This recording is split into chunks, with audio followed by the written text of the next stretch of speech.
Hello everyone, कैसे हो सब। चलो आज एक ऐसी मस्त कहानी सुनते हैं जिसमें एक दीवार गिरती है और उसके गिरते ही एक पूरा का पूरा सुपर पावर बिखर जाता है। Sounds interesting right? हाँ, हम बात कर रहे हैं chapter the end of bipolarity की। अरे नाम सुन के टेंशन मत लो, थोड़ा कॉम्प्लेक्स लग रहा होगा। आई प्रॉमिस मैं इस पूरी स्टोरी को तुम्हारे लिए एकदम सिंपल और इंटरेस्टिंग बना दूंगा। तो चलो शुरू करते हैं एक सिंपल से सवाल से। सोचो जरा, जर्मनी में एक दीवार, जस्ट अ वॉल, उसके गिरने से दुनिया का एक पूरा super power, I mean a massive country, कैसे खत्म हो सकता है ना? अजीब सवाल। वेल, इस सवाल का जवाब ही इस पूरे चैप्टर की है। So let's find out together. अब इस सवाल को ठीक से समझने के लिए ना थोड़ा टाइम मशीन में पीछे चलते हैं। कहाँ? सीधा वर्ल्ड वॉर 2 के एंड में 1945। जब वॉर खत्म हुआ ना तो पूरे दुनिया में यू कुड से बस 2 ही बड़े दादा बचे थे, 2 पावर प्लेयर्स। बिल्कुल जैसे स्कूल के प्लेग्राउंड में 2 सबसे स्ट्रॉन्ग टीम्स के कैप्टन्स नहीं होते। एक टीम का कैप्टन था यूएसए और दूसरी टीम का कैप्टन यूएसएसआर। जरा इस टाइमलाइन पे नजर डालो। 1945 से लेकर 1991 तक इन दोनों सुपर पावर्स के बीच एक अजीब सी लड़ाई चली, जिसे हम क्या कहते हैं? Cold war. अब कोल्ड क्यों? इसे कोल्ड इसलिए कहते हैं क्योंकि ये कोई गरम युद्ध आमने सामने फायरिंग वाला वॉर नहीं था। ना, ये एक ठंडा युद्ध था, फुल ऑफ टेंशन, कंपटीशन और एक रेस लगी हुई थी कि किसके पास ज्यादा पावरफुल वेपन्स हैं। समझ रहे हो? No direct fighting but a lot of tension. और देखो, इनकी लड़ाई सिर्फ वेपन्स की नहीं थी, बिल्कुल नहीं। इनकी सोच, इनकी आइडियोलॉजी एकदम ऑपोजिट थी। यूएसए फॉलो करता था कैपिटलिज्म। सिंपल लैंग्वेज में सोचो, तुम अपनी दुकान खोल सकते हो, बिजनेस कर सकते हो, आराम से प्रॉफिट कमा सकते हो। On the other hand USSR follow करता था सोशलिज्म या कम्युनिज्म। यहाँ सब कुछ, सारी इंपॉर्टेंट दुकानें, सारी इंडस्ट्रीज सब सरकारी हैं, गवर्नमेंट की हैं, और गवर्नमेंट ही डिसाइड करती है कि क्या बनेगा और किसे कितना मिलेगा। तो एक तरफ डेमोक्रेसी और फ्रीडम और दूसरी तरफ वन पार्टी रूल। जमीन आसमान का फर्क था। और बस यहीं से हमारे चैप्टर का टाइटल निकल के आता है, द एंड ऑफ बाइपोलैरिटी। अब ये बाइपोलैरिटी क्या चीज है? टेंशन मत लो। बाय का मतलब 2, पोलर मतलब पोल्स। सिंपल सा मतलब है एक ऐसी दुनिया जिसके 2 पावर सेंटर्स हैं, 2 पोल्स हैं, या लेट्स से 2 सुपर गुंडाज हैं, यूएसए और यूएसएसआर। और ये चैप्टर इस कहानी के बारे में है कि कैसे इनमें से एक गुंडा पूरे सीन से ही गायब हो गया। इस पूरी डिवीजन का, इस पूरी लड़ाई का सबसे बड़ा सिंबल पता है क्या था? The Berlin wall. Just imagine करो, एक पूरा शहर रातों रात बीच से एक दीवार खड़ी करके काट दिया गया। जर्मनी और इसकी कैपिटल बर्लिन लिटरली 2 हिस्सों में बंट गई। एक तरफ था वेस्ट बर्लिन, जिसे यूएसए सपोर्ट करता था, वहां लाइफ अच्छी थी, प्रॉस्पेरस थी, और दूसरी तरफ था ईस्ट बर्लिन, जो यूएसएसआर के कंट्रोल में था, और वहां लोगों के हालत उतने अच्छे नहीं थे।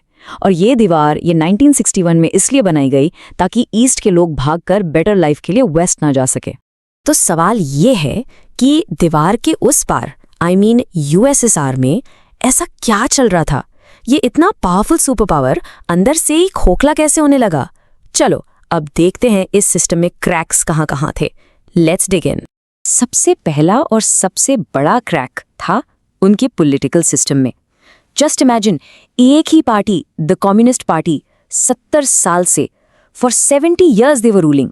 कोई डेमोक्रेसी नहीं, कोई फ्रीडम ऑफ स्पीच नहीं, मतलब आप गवर्नमेंट के खिलाफ कुछ बोल ही नहीं सकते। और इलेक्शंस नाम के थे, लोगों के पास कोई चॉइस ही नहीं थी। तो सोचो, इससे लोगों के अंदर कितना फ्रस्ट्रेशन, कितना गुस्सा भर गया होगा कि यार हमारी अपनी ही कंट्री में हमारी कोई आवाज ही नहीं है। ओके, दूसरी बड़ी क्रैक थी उनकी इकोनॉमी। देखो, यूएसएसआर ने ना अपना सारा पैसा, सारी एनर्जी बस एक ही चीज पे लगा दी, मिलिट्री। अमेरिका से आर्म्स रेस जीतनी थी उन्हें। इस चक्कर में वो अपने लोगों की जो बेसिक नीड्स होती है ना, अच्छा खाना, कपड़े, घर, सब भूल गए। ये बिल्कुल वैसे ही है जैसे तुम अपनी सारी पॉकेट मनी सिर्फ लेटेस्ट वीडियो गेम्स पर खर्च कर दो और फिर लंच के लिए पैसे ही ना बचे। एग्जैक्टली वही हुआ। और इसका रिजल्ट, टेक्नोलॉजी में भी वो वेस्ट से काफी पीछे रह गए। और फिर उन्होंने एक ऐसी गलती कर दी जो शायद आखिरी कील साबित हुई। 1979 दे इन्वेडेड अफगानिस्तान। ये war, it was a disaster for them. बहुत लंबा चला, बहुत महंगा साबित हुआ। इस वॉर ने यूएसएसआर की पहले से ही जो डूब रही थी ना इकोनॉमी, उसको और नीचे खींच लिया। और नॉट जस्ट दैट, इस वॉर ने दुनिया को ये भी दिखा दिया कि hey, the Soviet army isn't unbeatable, वो उतनी स्ट्रांग नहीं है जितना सब सोचते थे। तो जब हालात इतने खराब थे तब स्टोरी में एक नए कैरेक्टर की एंट्री होती है। द ईयर इज 1985 और लीडर बनते हैं मिखाइल गोर्बाचोव। अब गोर्बाचोव बहुत स्मार्ट थे। वो समझ गए थे कि बॉस, अगर अभी के अभी सिस्टम को ठीक नहीं किया ना तो ये पूरा देश डूब जाएगा। So he decided to take a big risk. उन्होंने एक आखिरी कोशिश की, एक फाइनल गैम्बल खेला टू सेव द कंट्री। तो गोर्बाचोव 2 बड़े पॉलिसीज लेकर आए, 2 बड़े आइडियाज। पहला था ग्लासनोस्ट, सिंपल मतलब ओपननेस। उन्होंने कहा अब आप खुल के बोल सकते हो, गवर्नमेंट को क्रिटिसाइज कर सकते हो। इमेजिन करो 70 साल की चुप्पी के बाद आजादी। और दूसरा था पेरेस्ट्रोइका, यानी रीस्ट्रक्चरिंग। उन्होंने कहा चलो अब इस पूरे सिस्टम की सर्विस करते हैं, इसको ठीक करते हैं। द प्लान वाज गुड, पर इस गैम्बल का रिजल्ट बिल्कुल अनएक्सपेक्टेड निकला। हुआ पता है क्या? जब लोगों को इतने सालों बाद आजादी का थोड़ा सा टेस्ट मिलाना थैंक्स टू ग्लासनोस्ट, तो उनका दबा हुआ गुस्सा और बाहर आ गया। इट्स लाइक उन्होंने सोचा, अच्छा ये है फ्रीडम। अब उन्हें बस छोटा मोटा रिपेयर नहीं चाहिए था, अब वो सिस्टम में छोटे मोटे चेंजेस नहीं चाहते थे। नो, अब उन्हें ये पूरा का पूरा सिस्टम ही उखाड़ के फेंकना था। They wanted complete freedom and they wanted it right now. So the irony is, Gorbachev reforms लाए थे सिस्टम को बचाने के लिए, लेकिन उन्होंने अनजाने में एक ऐसे जिन को बॉटल से बाहर निकाल दिया जिसे अब कोई कंट्रोल नहीं कर सकता था। और फिर बिल्कुल डोमिनोज की तरह एक गिरा तो दूसरा, फिर तीसरा, एक के बाद एक सब कुछ गिरने लगा। An entire era was about to end. और फिर द फाइनल कोलैप्स शुरू हुआ। सबसे पहला और सबसे सिंबॉलिक डोमिनो गिरा नवंबर 1989 में, जब बर्लिन के लोगों ने गुस्से में आकर, खुशी में आकर उस नफरत की दीवार को तोड़ दिया।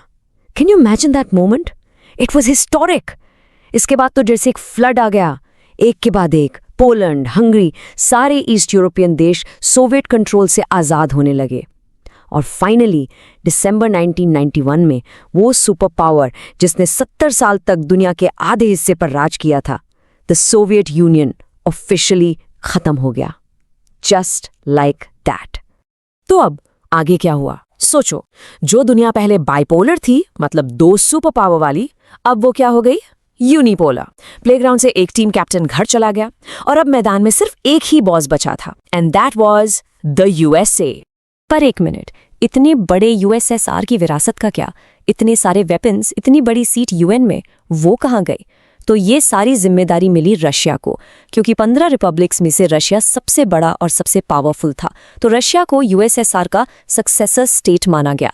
बेसिकली इसका मतलब है कि यूएसएसआर की जो powerful United Nations security council की सीट थी और जो हजारों न्यूक्लियर वेपन्स थे, वो सब ऑटोमेटिकली रशिया को मिल गए।